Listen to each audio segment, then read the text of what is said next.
Hello, my name is Amina and I'm your decision-making specialist. And today is, are you ready for this? Day 36. April 21, 2020, 36 days in here pretty much 24/7. Well, I don't sleep in here. However, in the confines of my apartment.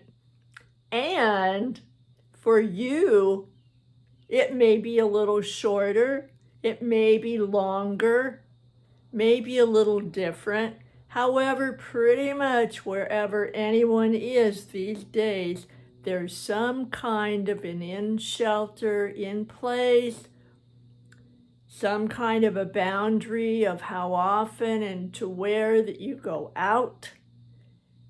And congratulations that you are surviving, and I hope even better than surviving. Most of all, I hope that every one of us, and I do, take a moment, just an eyelash of a moment at least. Be grateful for being alive. Be grateful for being able to consider what living here now is and to be able to focus on going out there. We are so fortunate. Being this fortunate, how about we take some time, more than an eyelash, and we practice being and doing and thinking and feeling the way that is most helpful for us, everyone around us, because we're all in this together, and what we want for our story and to take out there. And I don't know about you, I am noticing that the people around me virtually and my husband and I are communicating differently. Now, some are communicating not quite so smoothly. Some of the jaggedness is getting worked out. And it's been there for quite a while. It's just been kind of under the rug or in a closet. And also what I'm noticing is that some of us are able to speak more deeply, to talk about things that we haven't really talked about, to go deeper into our layers of who we are. Even if we've been married or together, have known someone for a long time, there's always something more. And I'm going to offer that you be somebody who loves to discover, wants to search, is curious, and has a wonderful, valuable sense of awe and wonder about knowing the person that you care about. And so this video is about communication. Oh, before you yawn, I know you hear the word communication all the time. I know that you know that it's a listener and a talker. And here are some things that I want to offer that you may not know about. Or if you do, you may be able to look at them from a different angle now. First of all, the speaker. And sometimes it's because somebody has something that they want to talk about themselves, about their relationship, about their company, about what they're doing, what they're thinking, some area of their life. So that speaker has something they would like to say. Now, here's the difference. It just doesn't mean necessarily that they just want to get it out. If you pay attention to yourself and to everyone around you, there's one thing in communication that we always want, and that's the first step. We want to be seen. That means we want to know that we're significant, that we matter. That's not the same as agreeing with us all the time. What it is that as another person, we don't want to just be a bunch of words or a bunch of blah, blah, blah. We really want to know that we're unique, that we matter, that we're special, that we're important. The second thing is we want to know that the person we're talking to not only knows and appreciates and honors that we're a person and that we matter.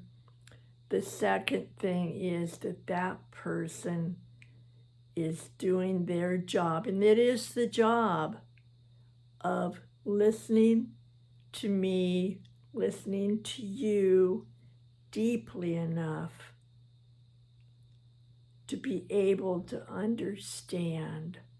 Doesn't mean you have to agree. As I said, it doesn't mean that you have to believe. It doesn't mean anything. It just means you're willing to do what I call slow listening.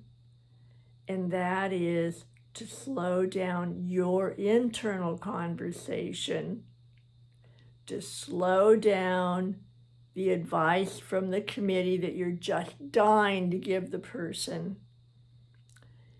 and that you're slowing down so that you leave space for that person to come in, say what they want to say, and you are searching.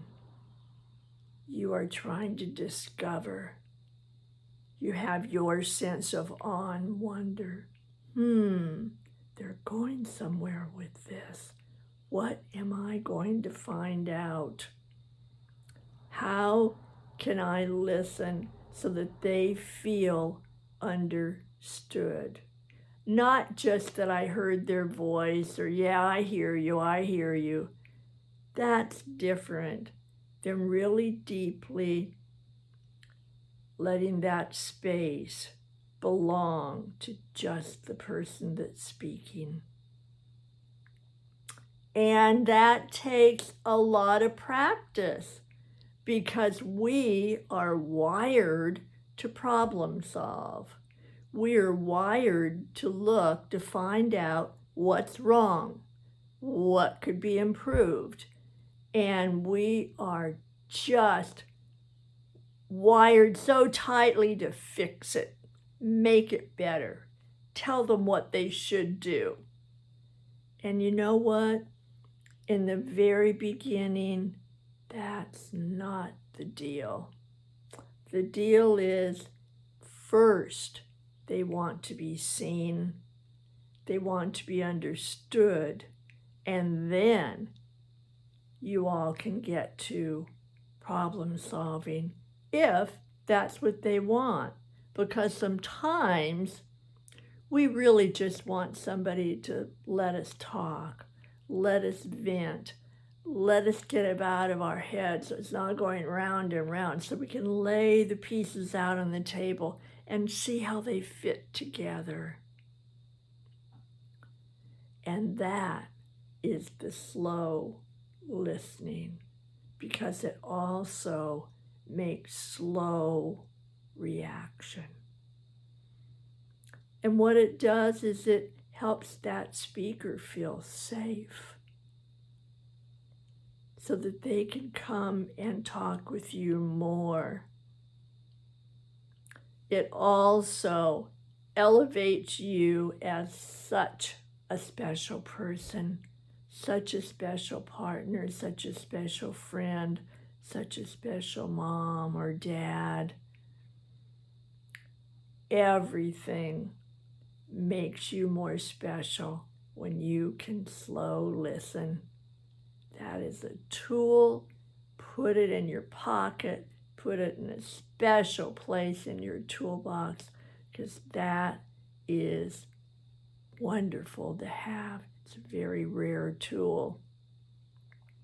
Even more rare to know how to use it, like you will be able to use.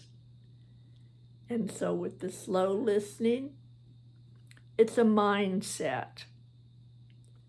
And so you check before you start listening. When I first started in this business, I worked with young adults diagnosed as schizophrenic. And I had one, I always learn from my clients and everybody and everything I can. And this client's name was Joel. And I still adore him, even though I have not seen him for decades.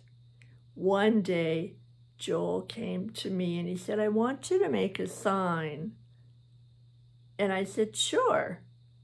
So we found the colors, we found the board to put the sign on. And I said, "What would you like on that sign?" And he said, "Sometimes before you start, you need to take a break."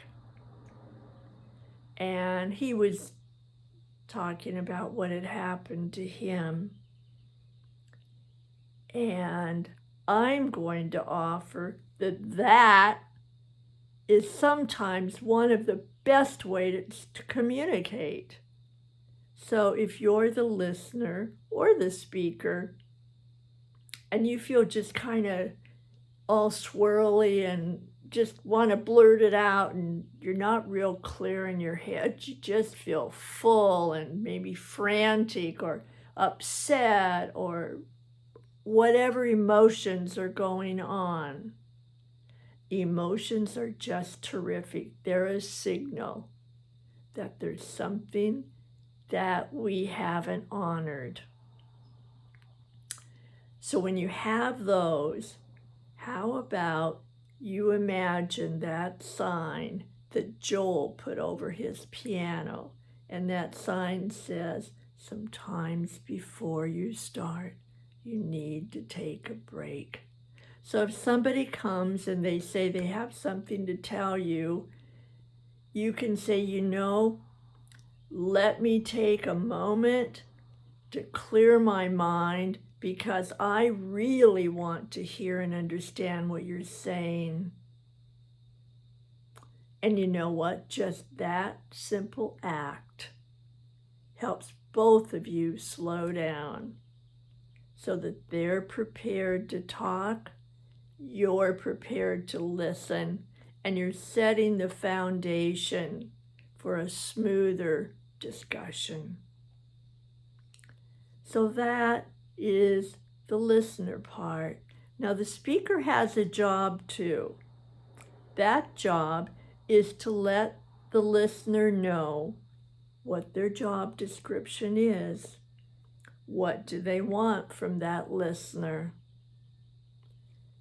And this is what the speaker says. "I have something to tell you. Is this an okay time?"